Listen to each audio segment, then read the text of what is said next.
नमस्कार विद्यार्थी मित्रांनो, आपल्या YouTube चॅनलमध्ये तुमचं सगळ्यांचं हार्दिक स्वागत आहे आणि सर्वांना दिवाळीच्या खूप शुभेच्छा। दिवाळीपेक्षा आपल्याला जे जास्त महत्त्वाचं आहे ते म्हणजे आपल्या परीक्षा आणि दिवाळी कितीही असली तरी ती नेहमी येत असते आपण म्हणतो आणि आपली दिवाळी तेव्हाच गोड होते जेव्हा आपल्याला पोस्ट मिळते, आपण पास होतो, त्याच वेळेस खरी आपली दिवाळी असणार आहे। ठीक आहे, सो सण नेहमी येत राहणार आहेत, पण या सणांच्या धुंदीमध्ये, सणांच्या फराळामध्ये, सणांच्या काय म्हणतो आपण गेट टुगेदरमध्ये, सणांच्या मौज मजेमध्ये अभ्यासाला अजिबात विसरून आपल्याला चालणार नाही। सो आपण जी ब्रह्मास्त्र कंबाईन 2025 साठी स्टार्ट करत आहोत, भरपूर विद्यार्थ्यांचे मेसेजेस आहेत, सो त्यामुळे ती जी 50 टेस्ट सिरीज आणि 50 डेज मध्ये जी आपण ही ब्रह्मास्त्र कंबाईन 2025 स्टार्ट करत आहोत, सो त्याच्यामध्ये आपण 50% त्या बॅचला आपण ऑफ करत आहोत। सो 1499 त्याची फीज होती, सो ती आता 50% ऑफ आपण त्याची करत आहोत। त्याच्याबद्दलची माहिती डिस्क्रिप्शन मध्ये दिलेली आहे, सो नक्की चेकआउट करा। ठीक आहे, त्याच्यानंतर या ज्या काही टेस्ट सिरीज असणार आहेत तर त्या कोणत्या स्वरूपाच्या आहेत ह्याचा ऑलरेडी सगळं एक्सप्लेनेशन झालेलं आहे। या सगळ्या टेस्ट ॲपवरती रेडी आहेत, ऑनलाईन टेस्ट आहेत, तुम्ही सॉल्व कराल, लगेचच तुम्हाला त्याचं उत्तर मिळणार आहे। एका दिवसामध्ये तितके टॉपिक कंप्लीट करायचे आणि लगेच त्याच्यावरची टेस्ट आहे सॉल्व करायची आणि नंतर जसं सांगितलं तसं त्याचं ॲनालिसिस आहे ते बघून घ्यायचं की जेणेकरून आपण जो काही अभ्यास करत आहोत तो अभ्यास आपला परिपूर्ण झाला पाहिजे। सो त्याच्यातलीच एक टेस्ट आहे सायन्सची, त्या टेस्टचा आपण एक छोटंसं ॲनालिसिस आहे तर ते आपण कंप्लीट करूया या लेक्चरमध्ये, जितके प्रश्न आपल्याला करता येतील। चला, खालीलपैकी शुक्राणू निर्मितीच्या प्रक्रियेचा योग्य घटनाक्रम कोणता आहे असा प्रश्न आहे। सो शुक्राणू निर्मितीची जी प्रक्रिया आहे ही शुक्राणू निर्मितीची प्रक्रिया जे कुठे हिची सुरुवात होते तर जे वृषण आहे किंवा टेस्टीज आहे, या टेस्टीजमध्ये, या टेस्टीज मधल्या सुद्धा सेमिनिफेरस ट्यूब्यूल जे आहे तर त्याचं नाव लक्षात ठेवायचं आहे आपल्याला, seminiferous. Okay, so seminiferous tubule जे आहे ज्याला किंवा सेमिनिफेरस नलिका म्हणा तिला किंवा सेमिनिफेरस ट्यूब्यूल म्हणा त्याला, एकच आहे। सो त्या ठिकाणी याच्यामधलं कशातलं पण टेस्टीजमधलं सेमिनिफेरस ट्यूब्यूल आहे तर त्याच्या आतमध्ये ही जी शुक्राणू निर्मितीची प्रक्रिया जी आहे तर ती सुरू होते। त्यानंतर इथे काय होतं तर इथे असलेल्या ज्या काही पेशी आहेत या पेशींचं विभाजन होतं। पेशींचं विभाजन आहे तर नेहमी लक्षात ठेवा की हे जे पेशींचं विभाजन जे या शुक्राणू निर्मितीमध्ये होत आहे तर त्या पेशींच्या विभाजनाच्या प्रक्रियेला स्पर्मॅटोगोनिया असं म्हटलं जातं। त्याला काय म्हटलं जातं? स्पर्मॅटोगोनिया असं त्या प्रक्रियेला म्हटलं जातं, ज्याच्यामध्ये पेशींचं विभाजन होणार आहे अजून पुढे पुढे। त्यानंतर ही जी प्रक्रिया आहे या प्रक्रियेला याच्यामध्ये पेशींचं विभाजन जे आहे हे पेशींचं विभाजन सुरू होतं ज्याला आपण स्पर्मॅटोगोनिया म्हणतो। एकच सेकंद, स्क्रीन बंद झाली।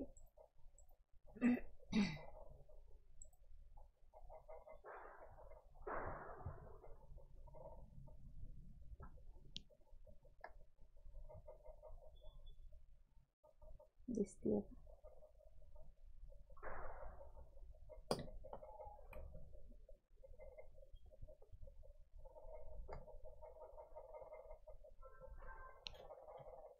एकच सेकंद, दिसते आता। सो ही जी प्रक्रिया आहे ज्याच्यामध्ये पेशींचं विभाजन होतं तर त्या पहिल्या प्रक्रियेला स्पर्मॅटोगोनिया असं याला म्हटलं जातं। त्यानंतर तिथे सुरुवातीला मायटॉटिक विभाजन जे आहे तर त्या मायटॉटिक विभाजनाद्वारे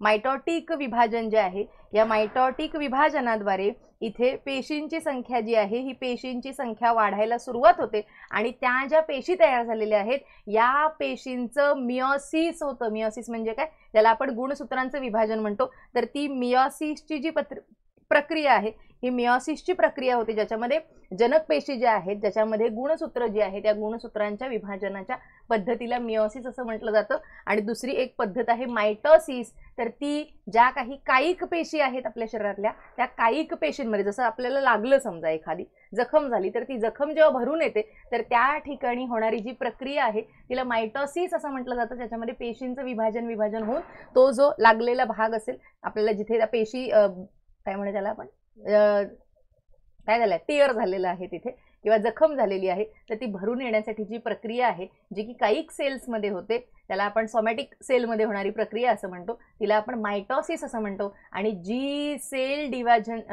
डिव्हिजनची प्रक्रिया गॅमेट्समध्ये होत असते, जी सेल डिव्हिजनची प्रक्रिया गुणसूत्रांमध्ये होत असते, तिला आपण मियोसिस असं म्हणतो. आणि आयोगाने मियोसिस असेल मायटॉसिस असेल या दोघांचे पण टप्पे विचारून झालेले आहेत.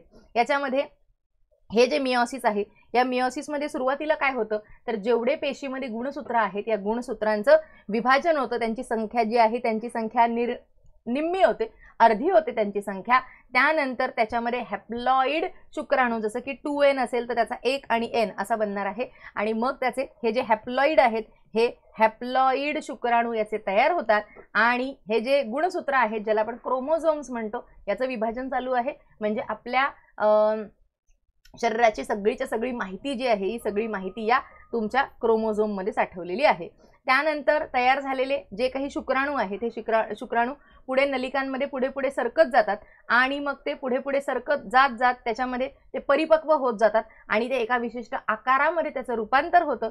अशा पूर्णपणे तयार झालेले जे काही हे शुक्राणू आहेत हे शुक्राणू सेमिनिफेरस ट्यूब्यूल जी आहे तर त्या सेमिनिफेरस ट्यूब्यूलमध्ये जाऊन ते साठतात, म्हणजे काय होतं जमा होतात. त्या तिथे एक ल्युमेन आहे तर त्या सेमिनिफेरस नलिकेच्या ट्यूब्यूलमध्ये जाऊन हे जे शुक्राणू आहेत हे शुक्राणू नंतर तिथे साठणार आहेत. आता हा जो शुक्राणू निर्मितीचा वेग असेल किंवा शुक्राणू निर्मितीसाठी संपूर्ण जी काही प्रक्रिया आहे तर त्यासाठी सरासरी किती दिवसांचा वेळ लागतो, आयोगाने आतापर्यंत हा प्रश्न विचारला नाही. तर त्यासाठी टोटल 74 दिवसांचा वेळ जो आहे हा 74 दिवसांचा वेळ यासाठी लागत असतो. ठीक आहे. सो हे जे शुक्राणू आहेत तर त्या पुरुषांच्या शरीरामध्ये दररोज लाखो शुक्राणू तयार होत असतात आणि टोटल ही जी प्रक्रिया आहे या टोटल प्रक्रियेसाठी 74 दिवसांचा कालावधी लागतो. सो जसं आता आपण बघितलं की ही स्पर्मॅटोगोनिया जी आहे ही स्पर्मॅटोगोनियाची प्रक्रिया आहे, ही सुरुवातीला होते, त्यानंतर स्पर्मॅटोसाइड आहे, स्पर्मॅटिड बनणार आहेत आणि नंतर आपले स्पर्म जे आहेत हे टेस्टीज मधल्या सेमिनिफेरस ट्यूब्यूल जे आहे या ठिकाणी ही सगळी प्रक्रिया जी आहे ती घडणार आहे. जवळजवळ संपूर्ण शुक्राणू निर्मितीच्या प्रोसेसला 74 दिवसांचा कालावधी लागतो. लाखो शुक्राणू तयार होत असतात. ठीक आहे. सो अशा पद्धतीने उत्तर काय आहे त्याचं ऑप्शन क्रमांक 1 या प्रश्नाचं उत्तर आहे. मला दिसतंय की नाही तुम्हाला स्क्रीन? ओके, दिसते. चला पुढचा प्रश्न बघा. खालीलपैकी विसंगत पर्याय कोणता असं विचारलेलं आहे. तर याच्यातल्या मराठींपेक्षा इंग्लिशमधले जे शब्द आहेत ते जास्त आपल्या ओळखीचे आहेत. सो याच्यामध्ये ह्युमरस आहे, फिमर आहे, रेडियस आहे आणि स्कॅपुला आहे. तर याच्यामध्ये हे सगळी जे आहे त्या शरीरामधली जी काही आपली हाडं आहेत तर त्या शरीरामधल्या सगळ्या हाडांची नावं जी आहेत तर ती सगळ्या हाडांची नावं तुम्हाला इथं दिसत आहेत. आता जर सगळ्या हाडांच्या नावांचा जर विचार केला तर आपल्या शरीरामध्ये असलेली सगळी जी हाडं आहेत तुम्हाला इथे दिसतीये का? ओके, दिसतंय तुम्हाला इथे. तर याच्यामध्ये तुम्ही जर बघितलं तर काही जी महत्त्वाची हाडं आहेत त्या बोन्सची नावं आपल्याला माहितीच असायला पाहिजेत. मग जर सगळ्यात पहिला जो प्रश्न होता जो की आता जो पहिला प्रश्न विचारलाय की विसंगत काय आहे तर याच्यामध्ये जो पहिला होता ह्युमरस. ओके, सो ह्युमरस हाड कोणता आहे? हे जे आपलं हाड आहे की नाही ह्याला ह्युमरस असं हे हाड वरचं जे आहे त्याला ह्युमरस असं म्हटलं जातं. आणि हा जो भाग आहे या भागामध्ये 2 हाडं आहेत, त्याचं नाव असतं रेडियस आणि अल्ना. काय नाव आहे त्याचं? एका साईडला त्याचं नाव आहे रेडियस आणि दुसऱ्या साईडला त्याचं नाव आहे अल्ना. इथं तुम्हाला ते बघा आता कुठे दिसतंय ते. त्यानंतर फिमर जे हाड आहे तर ते आपलं पायातलं जे वरचं हाड आहे आपल्या मांडीमध्ये असलेलं त्याचं नाव आहे फिमर. आणि त्याच्या खाली मग 2 हाडं आहेत त्याचं नाव आहे टिबिया आणि फिब्युलाय. ओके, सो टिबिया आणि फिब्युलाय हे वरचा फिमर आहे. त्याच्यानंतर खाली गुडघ्यापासून खाली जो भाग आहे त्याच्यात 2 हाडं आहेत. जशी इथे 2 हाडं तसं फिमर आहे वरती, त्याच्या खाली टिबिया आहे, फिब्युलाय आहे. त्यानंतर जर आपण हाताचा विचार केला तर हातामध्ये जसं आपण बघितलं हा ह्युमरस आहे, त्यानंतर हा रेडियस आहे इथे आणि अल्ना आहे या भागामध्ये. त्यानंतर जर स्कॅपुलाचा विचार केला तर स्कॅपुला म्हणजे कोणता भाग आहे तर हा जो आपल्या हाताच्या वरचा जो भाग आहे तर त्याला स्कॅपुला असं म्हटलं जातं. जे आपले हे कॉलर बोन आहे तर त्या कॉलर बोनला क्लेविकल असं म्हटलं जातं, माहिती आहे तुम्हाला सगळ्यांना. त्यानंतर आपला जो हनवटीचा भाग आहे त्याला मॅन्डिबल असं म्हटलं जातं. त्यानंतर नाकाचं जे हाड आहे त्याला मॅक्झिला असं म्हटलं जातं. छातीची स्टर्नम आहे माहिती आहे, रिब्ज आहे, स्टर्नम कॅव्हिटी आहे, रिब्ज आहे त्याच्यामध्ये. स्पाईन आपल्या सगळ्यांना माहिती आहे. त्यानंतर 2-3 बोन आहेत जे अतिशय महत्त्वाचे आहेत. याच्यामध्ये इस्चियम आहे आणि त्याच्यामध्ये कॉसिक्स बोन आहे आणि सॅक्रम आहे. सॅक्रम लक्षात ठेवा, जे माकड हाड असतं की नाही, आपली स्पायनल कॉर्डच्या एकदम शेवटचा जो भाग आहे त्याला सॅक्रम असं म्हटलं जातं. आणि आपल्या याच्यामध्ये म्हणजे काय म्हणजे पाठीच्या मणक्याच्या खाली आपल्या मांडीच्या थोडंसं वरती जर आपण बघितलं तर कॉसिक्स बोन आहे आणि इस्चियम हा बोन आहे. ही दोन बोनची नावं कंपल्सरी लक्षात ठेवायची आहेत. आता हा जो मॅन्डिबल तुम्हाला कळालं, हा वाला भाग आहे सगळा. क्लॅव्हिकल, शोल्डर बोन आहे, स्कॅपुलाचा हा भाग आहे, ह्युमरस आहे, रेडियस अल्ना आहे, तसा इथं फीमर आहे, त्याच्या खाली पॅटेला आहे. पॅटेला म्हणजे काय आहे, इथे बघा पॅटेला दिलेलं आहे, म्हणजे जी गुडघाची जी वाटी आहे तिला पॅटेला म्हटलं जातं. आणि पायामध्ये खाली दोन बोन आहेत. एक आहे फीमर, फीमर का नाही, दुसरा काय नाव आहे, टिबिया आणि फिब्युला आहे. अशा पद्धतीची ही महत्त्वाची जी बोन्स आहेत, ही आपली महत्त्वाची बोन्स आपल्या शरीरामध्ये आहेत आणि याची नावं आपल्याला माहिती असायला पाहिजे. ठीक आहे. आता जो प्रश्न विचारलेला होता आपण याच्यात तिकडे नको जाऊया, नाही तर मग सगळं हे होतंय, डिस्टर्ब होतंय. सो ह्युमरस आहे, फीमर आहे, रेडियस आहे आणि स्कॅपुला आहे. तर याच्यातला वेगळा भाग कोणता आहे, ह्युमरस हाताचा भाग आहे, रेडियस आणि अल्ना हाताचा भाग आहे, स्कॅपुला आहे हा हाताचा भाग आहे, फीमर जो आहे हा आपल्या पायाच्या हाडाचा भाग आहे. त्यामुळे विसंगत पर्याय किंवा ऑडमॅन आउट कोण आहे, फीमर हा ऑडमॅन आउट आहे.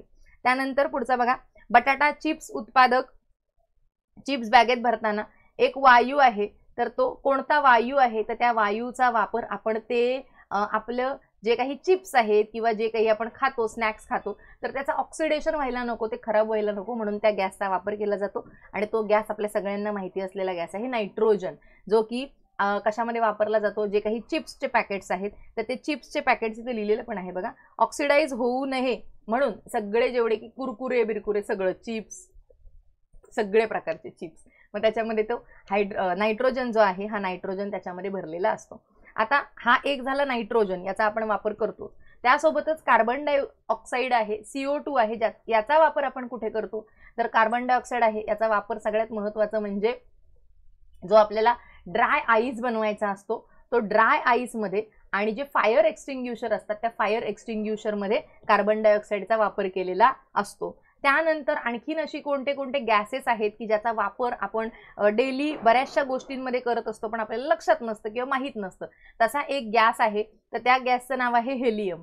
हा जो हेलियम गॅस आहे, हा हेलियम गॅस बलून जे असतात मोठे, ते गॅसवाले बलून जे असतात त्या बलूनमध्ये याचा वापर केला जातो. त्याबरोबरच जी MRI मशीन असते त्या MRIच्या मशीनला कूल करण्यासाठी सुद्धा त्या हेलियमचा वापर केला जात असतो. त्यासोबतच कार्बन डायऑक्साईड आहे, जे मगाशीच आपण बघितलं की फायर एक्सटिंग्युशरमध्ये आपण त्याचा वापर करतो. आणि जे सॉफ्ट ड्रिंक्स असतात, आपण जे थम्सअप वगैरे जे काही पितो तर त्या थम्सअपमध्ये वगैरे जे बुडबुडे आपल्याला दिसत असतात तर त्याच्यामध्ये हा जो कार्बन डायऑक्साईड आहे हा कार्बन डायऑक्साईड भरलेला असतो. त्यासोबतच आयोगाने आपल्याला आणि आपण जे आत्ता स्टेट बोर्डच्या पुस्तकांमध्ये वापरलेले आणि स्टेट बोर्डच्या पुस्तकांमध्ये जे आपल्याला माहिती दिली आहे त्याच्यामध्ये एक महत्त्वाचा गॅस दिलेला आहे ऑर्गॉन. आयोगाने प्रश्न विचारलाय.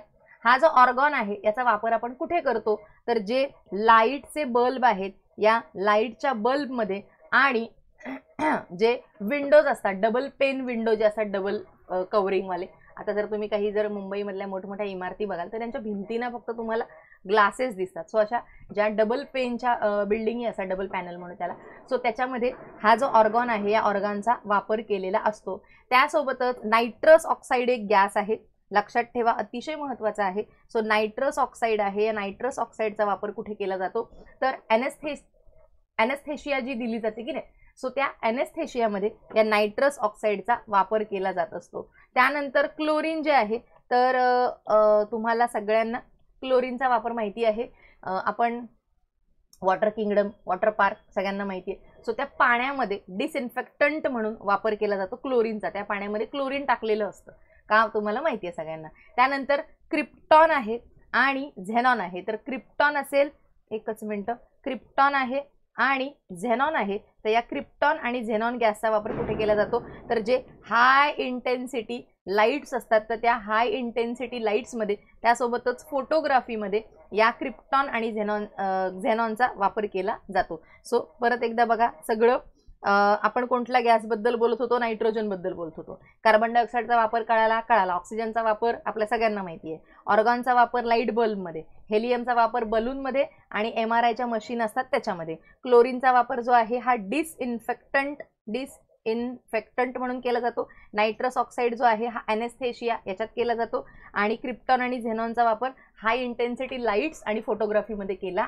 जातो. ओके, इथं आपले हे 2 प्रश्न झाले, 3 प्रश्न झाले. पुढचा प्रश्न बघा. कीटकनाशके कीटकांना विषबाधा करताना त्यांच्या कोणत्या संस्थांना प्रभावित करतात?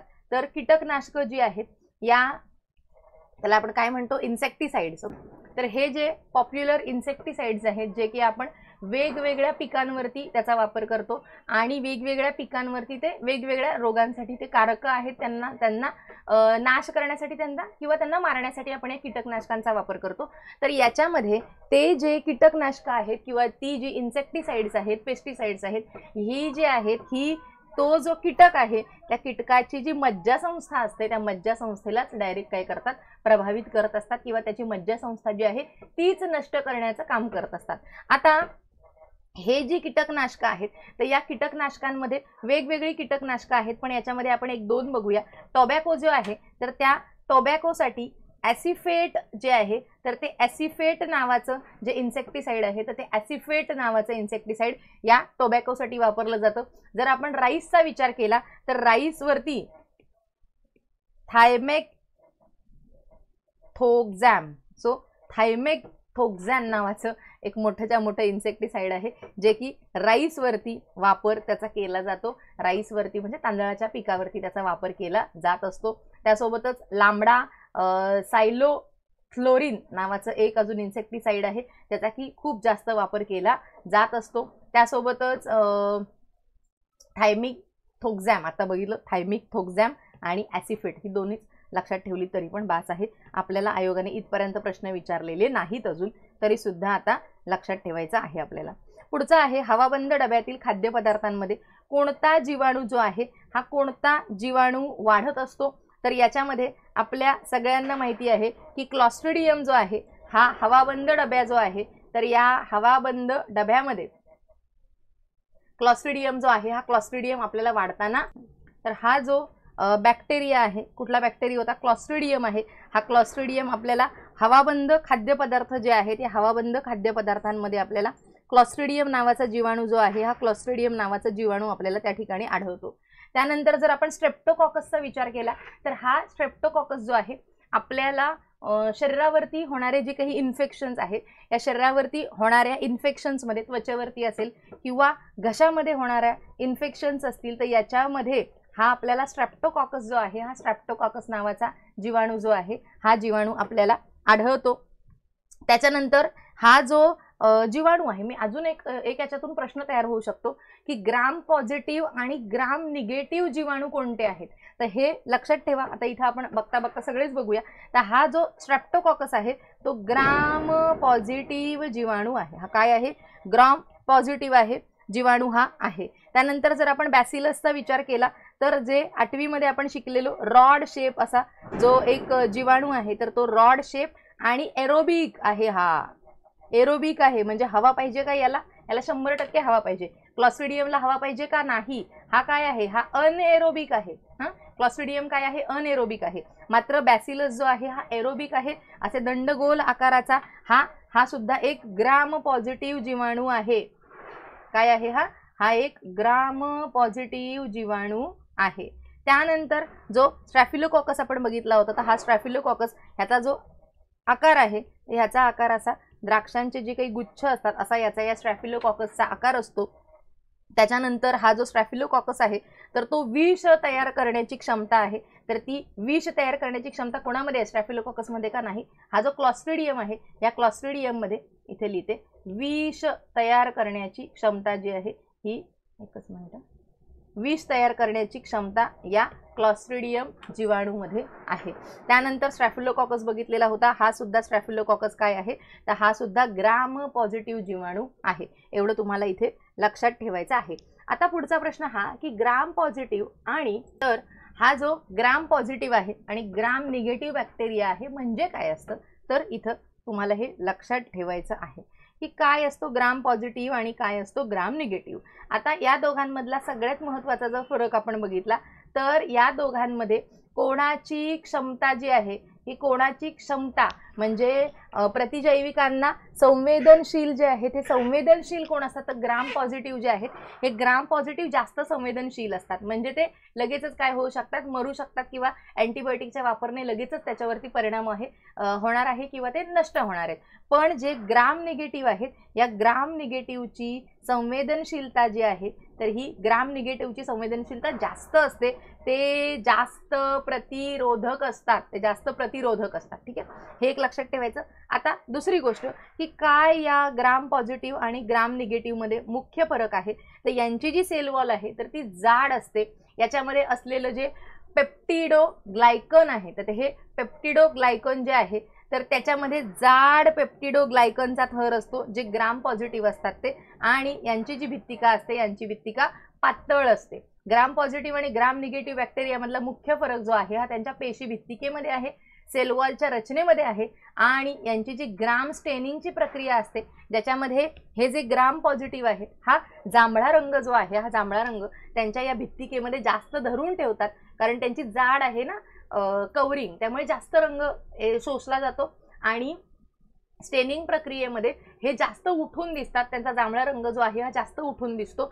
पण इथे जर ग्राम निगेटिव्हचा विचार केला तर यांची भिंतिका जी आहे ही पातळ आहे, त्यामुळे यांचा रंग लालसर दिसतो, जो की जांभळा दिसायला पाहिजे यांचा रंग जो आहे हा लालसर दिसतो, ठीक आहे. डाग टिकवून ठेवू शकत नाही. बाह्य पडदा असतो का यांना? होय, यांना बाह्य पडदा असतो, आणि यांच्या ज्या पेशी भित्तिका आहेत या खूप जास्त अभेद्य असतात, यांच्या पेशी भित्तिका खूप जास्त अभेद्य असतात, आणि त्यामुळे यांना हे प्रतिजैविकांना म्हणजेच अँटीबायोटिकला जास्त प्रतिरोधक असतात आणि हे कमी प्रतिरोधक आहेत. ओके, सो आतापर्यंत हा प्रश्न आलेला नाही, जर हा प्रश्न आला तर 100% आपल्याला हा प्रश्न येणार आहे. ठीक आहे, इथपर्यंत क्लिअर झालं तुम्हाला सगळ्यांना. आता पुढचा प्रश्न बघा. मध्यकर्णामध्ये असलेल्या हाडांचा क्रम लावा असं म्हटलेलं आहे. सो जर मध्यकर्णामधली आपण हाडं बघितली तर ही जी हाडं आहेत याच्यामध्ये मॅलिकस आहे, इनकस आहे आणि स्टेप्स आहे. तर हे मॅलिकस, इनकस आणि स्टेप ही जी 3 हाडं आहेत ही 3 हाडं आपल्याला कानामध्ये असलेली दिसतात. ओके, सो आपल्या सगळ्यांना ते माहिती आहे की कानामध्ये मॅलिकस आहे ज्याला हॅमर पण म्हटलं जातं, इनकस आहे ज्याला अनविल असं सुद्धा म्हटलं जातं, आणि स्टेप्स आहे ज्याला स्टिरप असं सुद्धा म्हटलं जातं. ही तीनही हाडं जी आहेत ही तीनही हाडं आपल्या कानामध्ये आहेत, मॅलिकस, इनकस आणि स्टेप्स. मिस असं पण लक्षात ठेवू शकता तुम्ही. सो हा प्रश्न सोपा आहे, भरपूर वेळ आलेला PYQ आहे. त्यासोबतच जर आपण कार्पेलचा जर विचार केला आणि टार्सलचा जर विचार केला तर कार्पेल म्हणजे काय आणि टार्सल म्हणजे काय. आता ही हाडं कुठून आली बरं, कार्पेल आणि टार्सल, तर ही मगाशी मी सांगितली नव्हती तुम्हाला. सो टार्सल जो आहे हा टार्सल म्हणजे आपले जे अँकल मधले जे बोन्स आहेत, अँकल्स खालचं जे काय म्हणतात पायाचं जे आहे, म्हणजे पायाचा टाच जे आहे त्या टाचेच्या वरचा जो भाग आहे त्याला टार्सल म्हणायचं, टाचेला टार्सल. आणि कार्पेल जो आहे तर हा जो भाग आहे की नाही तर हा भाग आहे कार्पेलचा. या कार्पेलमध्ये तुमची जी सगळी इथली जी रिस्ट मधली जी हाडं आहेत तर त्या रिस्ट मधल्या सगळ्या हाडांना कार्पेल असं म्हटलं जातं, आणि ही जी पुढची आहेत ती सगळी मेटाकार्पेल असतात, मेटाकार्पेल. आणि पायामध्ये सेम टार्सल आहे आणि मेटाटार्सल आहे, जी पुढची बोटं आहेत त्या बोटांमध्ये भरपूर सारी हाडं आहेत ज्याला मेटाटार्सल असं म्हटलं जातं. ओके, सो ज्यांचं सायन्स बॅकग्राऊंड नाही हे सगळी नावं तुम्हाला पाठांतरच करायची आहेत. उत्तर काय होतं त्याचं ऑप्शन क्रमांक 4 त्याचं उत्तर होतं. त्यानंतर पुढचं आहे खालीलपैकी कोणते स्नायू हाडाला जोडतात, तर याच्यामध्ये कार्टिलेज आहेत, टेंडन्स आहेत, लिगामेंट आहेत आणि इंटरस्टियल फ्लूइड आहे. तर याच्यामध्ये जे कार्टिलेज आहेत हे कार्टिजल म्हणजे स्ट्रॉंग कनेक्टिव्ह टिश्यू असतात. हे जे कनेक्टिव्ह टिश्यू आहेत हे आपल्या शरीरामध्ये जे काही नाजूक भाग आहेत तर त्या नाजूक भागांना जोडण्यासाठी हे जे कार्टिलेज आहे ते कार्टिलेज काम करत असतात. स्नायू आणि हाडांना जोडणारे जे काही पातळ धागे असतात, धागेच आपण त्याला म्हणूया, त्याला टेंडॉन्स असं म्हटलं जातं. लिगामेंट जे आहे त्या लिगामेंट आपल्या पायामध्ये आपल्याला दिसतात. आणि इंटरस्टिशियल फ्लूइड म्हणजे काय, तर वेगवेगळ्या ऑर्गनच्या मध्ये जे शरीरामध्ये असलेलं जे फ्लूइड आहे, जिथे स्पेस आहे त्या स्पेसमध्ये असलेलं वेगवेगळ्या पेशींमधल्या, म्हणजे 2 पेशी आहेत, 2 पेशींच्या मध्ये एक अंतर असेल, स्पेस असेल, ते स्पेस जे एका फ्लूइडने भरलेलं आहे त्याला इंटरस्टिशियल फ्लूइड असं म्हटलं जातं. सो स्नायू आणि हाडांना कोण जोडत आहे इथे, टेंडॉन्स जोडत आहेत. कोण जोडत आहे त्यांना, टेंडॉन्स जोडत आहेत. कार्टिलेज जे आहे ते कनेक्टिव्ह टिश्यू आहेत in the human body to provide support, allows movement, आपल्या शरीराची मुवमेंट होण्यासाठी, आणि शरीरामधलं फ्रिक्शन आहे हे फ्रिक्शन कमी करण्यासाठी हे कार्टिलेज जे आहे ते कार्टिलेज आपल्याला सपोर्ट करत आहे. ठीक आहे. लिगामेंट पायामध्ये आहेत आणि टेंडॉन जे आहे ते स्नायू आणि हाडांना जोडणारे. जर आपण इथं आपले जे मसल्स आहेत त्या मसल्समध्ये जर बघितलं तर तिथे ते टेंडॉन्स आहे, ते टेंडॉन्स आपल्याला दिसतात ज्या ज्या ठिकाणी मसल्स आहेत. ओके. सो स्नायू आणि हाडांना जोडलेला जो मांसाचा भाग असतो की नाही त्याला टेंडॉन्स असं म्हटलं जातं. पुढचं आहे अस्थिसंस्था, म्हणजे जी आपली स्केलेटन सिस्टीम आहे ही संपूर्ण स्केलेटन सिस्टीम काय करते शरीरामध्ये, तर आपल्या शरीरामध्ये रक्तोत्पादन करते का? होय, करत आहे. हालचाल सुलभ करते का? हालचाल सुलभ करत आहे. क्षारांची साठवण असेल, संवर्धन असेल, करते का? करत आहे. म्हणजे सर्वच्या सर्व गोष्टी. आणखीन काय? शरीराला आकार देण्याचं काम आहे, शरीराला सपोर्ट करण्याचं काम आहे, शरीराचा हा ढाचा आहे हा ढाचा संपूर्णपणे फिक्स ठेवायचं काम आहे. सगळं ही जी स्केलेटल सिस्टीम आहे ही करत असते. ओके. सो आपण इथे 8च प्रश्न बघितलेले आहेत. बाकीचे प्रश्न आपण पुढच्या लेक्चरमध्ये कंटिन्यू करूया. ठीक आहे. ही जी बॅच आहे याच्याबद्दलची माहिती डिस्क्रिप्शनमध्ये दिलेली आहे. याच्याशिवायच आपल्या सर्व बॅचेसवरती 35% ऑफ आहे. बॅचेसची किंमत फार कमी आहे, 300 रुपये 400 रुपये. याच्यात तुमचा इतका अभ्यास होतो. तुम्ही आधी केलेला अभ्यास आणि हा आत्ताचा करणारा अभ्यास याच्यात तुम्हाला 100% फरक जाणवेल. असा अभ्यास तुम्ही नक्की करून बघा. PYQ ॲनालिसिसची बॅच आहे ॲपवरती. तिची फीज पण कमी आहे आणि तिला आता ऑफर पण चालू आहे. सो माझं म्हणणं असं आहे की ज्या मुलांचा अभ्यास होत नाही, ज्या मुलांचे मार्क वाढत नाही, त्यांनी 100% ती बॅच करा. तुम्हाला 10 दिवसात तुमच्या अभ्यासामध्ये फरक जाणून येईल. दुसरी गोष्ट म्हणजे तुमचं फक्त अभ्यासात फरक आपल्याला नको आहे, तर आपल्याला मार्कांमध्ये फरक पाहिजे. हा मार्कांमध्ये फरक तुम्हाला 100% जाणवेल. फक्त ती बॅच व्यवस्थित करायची, तिची 2 वेळा तुमची रिव्हिजन झाली पाहिजे. जवळजवळ 23 ते 24 पेपर आपण त्याच्यामध्ये घेतलेले आहेत, त्याचं डिटेल ॲनालिसिस घेतलेलं आहे. ते जर तुम्ही व्यवस्थित केलं तर तुम्हाला GS साठी दुसरं काहीही करण्याची गरज लागत नाही, हे मी परत एकदा सांगत आहे. आणि त्यासोबतच ही जी ब्रह्मास्त्र बॅच आहे, दररोजचा अभ्यास करायचा, टेस्ट सॉल्व करायची, दररोजचा अभ्यास करायचा, टेस्ट सॉल्व करायची, याच्यावर आपण 50% ऑफ करत आहोत. ठीक आहे. सो थांबूया आपण इथे.